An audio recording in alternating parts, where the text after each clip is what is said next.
अस्सलाम वालेकुम गाइस, आज मैं आपको बताऊंगा कि आप अपनी किसी भी गाड़ी की रजिस्ट्रेशन देख सकते हैं कि वो आपके नाम है या नहीं।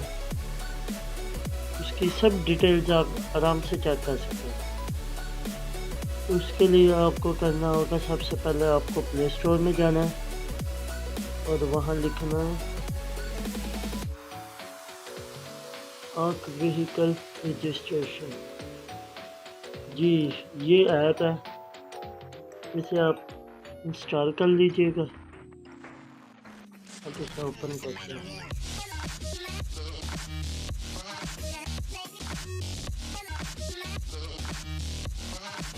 जहाँ का भी आपका नंबर है, पंजाब का, इस्लामाबाद का, आप सिलेक्ट कर लें। जैसे मैं कोई भी अभी नंबर लेकर देता हूँ, ये देखते हैं। इस तरीके से आप नंबर लिख सकते हैं। ऊपर मेथड बताए हुए हैं किस किस तरीके से आप नंबर लिख सकते हैं।